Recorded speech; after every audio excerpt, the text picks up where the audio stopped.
Hi, welcome to प्रचंड exam study. चलिए शुरू करते हैं आज का करंट अफेयर वीडियो, जिसमें हम कवर करेंगे परीक्षा संभावित सभी प्रश्न। शुरुआत करते हैं आज के सेशन का। आज के सेशन का पहला प्रश्न है, मधु क्रांति पोर्टल किस मंत्रालय द्वारा लॉन्च किया गया है? शिक्षा मंत्रालय, पर्यटन मंत्रालय, ऑप्शन सी विज्ञान एवं प्रौद्योगिकी मंत्रालय, ऑप्शन डी कृषि एवं किसान कल्याण मंत्रालय। सही उत्तर है कृषि एवं किसान कल्याण मंत्रालय। जो कृषि मंत्री हैं नरेंद्र सिंह तोमर, इन्होंने मधु क्रांति पोर्टल का उद्घाटन किया है। मधु क्रांति पोर्टल का उद्घाटन 7 अप्रैल 2021 को किया गया है। यह मधु क्रांति पोर्टल राष्ट्रीय मधुमक्खी बोर्ड की एक पहल है। ये जो राष्ट्रीय मधुमक्खी बोर्ड है, कृषि और किसान कल्याण मंत्रालय के राष्ट्रीय मधुमक्खी पालन और शहद मिशन का संचालन करता है। यह पोर्टल एक डिजिटल प्लेटफॉर्म है जो ऑनलाइन रजिस्ट्रेशन के माध्यम से शहद प्राप्त करने के स्रोतों का पता लगाने में मदद करेगा। इंडियन बैंक इस डिजिटल प्लेटफॉर्म का तकनीकी और बैंकिंग पार्टनर है। तो मधु क्रांति पोर्टल में शहद और मधुमक्खी उत्पादों के उत्पादन में शामिल सभी भागीदारों का एक डेटाबेस उपलब्ध होगा। इस पोर्टल का लक्ष्य है कि शहद मिशन के माध्यम से किसानों के आय में वृद्धि, रोजगार सृजन और निर्यात को बढ़ावा देना। अगला प्रश्न है, ओडिशा इतिहास पुस्तक का लेखक कौन है? ओडिशा इतिहास के पुस्तक के लेखक हैं डॉक्टर हरे कृष्ण माधव। ये सुर्खियों में इसलिए है क्योंकि अभी हाल ही में इसके हिंदी वर्जन का लोकार्पण किया गया है। प्रधानमंत्री श्री नरेंद्र मोदी पुस्तक ओडिशा इतिहास का हिंदी अनुवाद का कल लोकार्पण करेंगे। इस पुस्तक के लेखक डॉक्टर हरे कृष्ण माधव थे। डॉक्टर हरे कृष्ण माधव को उत्कल केसरी, उत्कल का अर्थ यहाँ पे उड़ीसा होता है, उत्कल केसरी की उपाधि दी गई थी। इस पुस्तक का हिंदी में अनुवाद श्री शंकर लाल पुरोहित द्वारा किया गया था। डॉक्टर हरे कृष्ण माधव भारतीय स्वतंत्रता आंदोलन में एक महत्वपूर्ण शख्सियत थे। वह ओडिशा के मुख्यमंत्री भी रहे। उन्होंने अहमदनगर किला जेल में ओडिशा इतिहास पुस्तक लिखी थी। अगला प्रश्न है, अनामय प्रश्न पहल का मकसद क्या है? अनामय पहल है वो है ट्राइबल हेल्थ कोलैबोरेटिव, यानी कि जनजातियों में स्वास्थ्य की स्थिति को बेहतर करना इसका उद्देश्य है। जो केंद्रीय मंत्री हैं डॉक्टर हर्षवर्धन और जनजातीय मामलों के मंत्री श्री अर्जुन मुंडा, इन्होंने अनामय पहल लॉन्च किया। यह जनजातीय कार्य मंत्रालय की एक बहुहितधारक पहल है। इस पहल को पिरामल फाउंडेशन और bill and Melinda Gates foundation द्वारा समर्थन दिया गया है। इस पहल का मकसद भारत के जनजातीय समुदायों में स्वास्थ्य एवं पोषण की स्थिति को बेहतर करना है। अगला प्रश्न है, प्रधानमंत्री श्री नरेंद्र मोदी एवं वैवल राम कलावन के बीच वर्चुअल बैठक हुई। बताइए वह किस देश के राष्ट्रपति हैं? सही उत्तर है सेशेल्स। प्रधानमंत्री श्री नरेंद्र मोदी सेशेल्स के राष्ट्रपति वैवेल राम कलावन के बीच वर्चुअल बैठक हुई। इस बैठक के दौरान सेशेल्स में न्यू मजिस्ट्रेट कोर्ट बिल्डिंग एवं एक मेगावाट का सोलर प्लांट आदि का उद्घाटन किया गया। इसके अलावा प्रधानमंत्री ने सेशेल्स को एक नौसैनिक जहाज भी दिया। आपको बता दें कि राष्ट्रपति वैभव राम कलावन भारतीय मूल के हैं।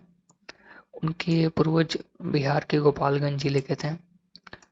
गौरतलब है कि प्रधानमंत्री श्री नरेंद्र मोदी 2015 में सेशेल्स की यात्रा पर गए। सेशेल्स हिंद महासागर में स्थित एक द्वीपीय देश है। इसकी राजधानी विक्टोरिया है। अगला प्रश्न है, हाल ही में प्रतिष्ठित व्यक्ति रोनी मेनेजिस का निधन हो गया। वह एक पियानो वादक थे। तो सही उत्तर है ए। हाल ही में जाने माने पियानो वादक रोनी मेनेजेस का 80 वर्ष की उम्र में निधन हो गया। 1940 में मुंबई में रोनी मेनेजेस का जन्म हुआ था।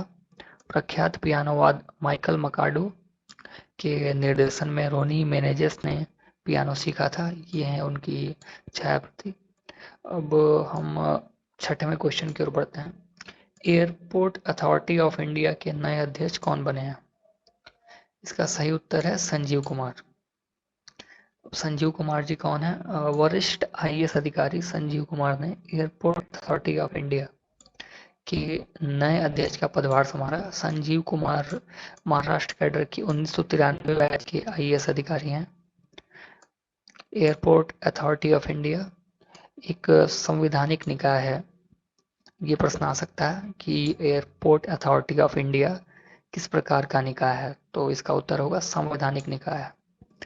इसका मुख्य कार्य देश में नागरिक उन्नयन, अवसंरचना का निर्माण, अपग्रेडेशन, रखरखाव और प्रबंधन करना है। अगला प्रश्न है, 22 वर्षीय सोलिहा सबीर का नाम इंडियाज वर्ल्ड रिकॉर्ड में दर्ज हुआ है। बताइए वो निम्नलिखित में से कौन सी पुस्तक की लेखिका है? इसका सही उत्तर है उपर्युक्त सभी। उन्होंने इन तीनों पुस्तकों का लेखन किया है। श्रीनगर की रहने वाली सोलिहा सबीर का नाम इंडियाज वर्ल्ड रिकॉर्ड में दर्ज हुआ।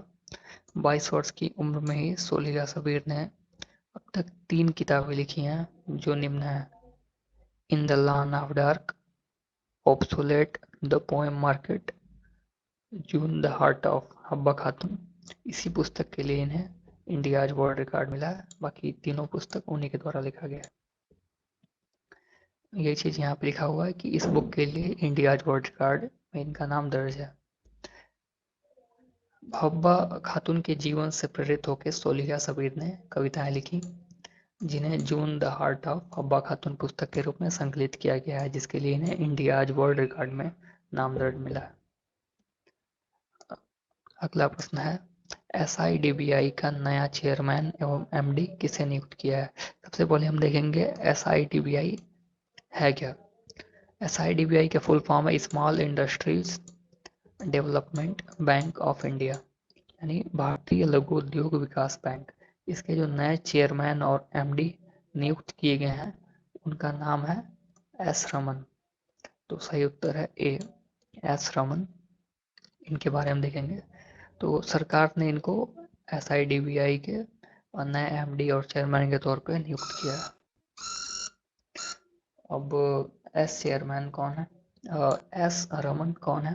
1991 बैच के Indian audit and account service officer हैं। वह वर्तमान में national e governance services limited के CEO हैं। SIDBI सूक्ष्म लघु और मध्यम उद्यम क्षेत्र के संवर्धन, वित्त पोषण और विकास के लिए एक प्रमुख वित्तीय संस्थान है। अगला प्रश्न है, हाल ही में नेशनल मेडिसिनल प्लांट बोर्ड और पशुपालन एवं डेयरी विभाग के बीच समझौता ज्ञापन पर हस्ताक्षर किए गए। तो क्वेश्चन ये है कि नेशनल मेडिसिनल प्लांट बोर्ड किस मंत्रालय के अंतर्गत आता है? तो इसका सही उत्तर यहाँ पे हम देखेंगे कि आयुष मंत्रालय के अंतर्गत नेशनल मेडिसिनल प्लांट्स बोर्ड मंत्रालय आता है। तो आगे हम देखें इसमें और डिटेल में, तो हाल ही में जो नेशनल मेडिसिनल प्लांट बोर्ड और पशुपालन डेयरी विभाग के बीच समझौता ज्ञापन हुआ है, इस समझौते का मकसद जो है औषधीय जड़ी बूटियों के माध्यम से पशु चिकित्सा विज्ञान के लिए गुणवत्ता वाली दवाओं में नए फार्मूलों पर अनुसंधान करना है।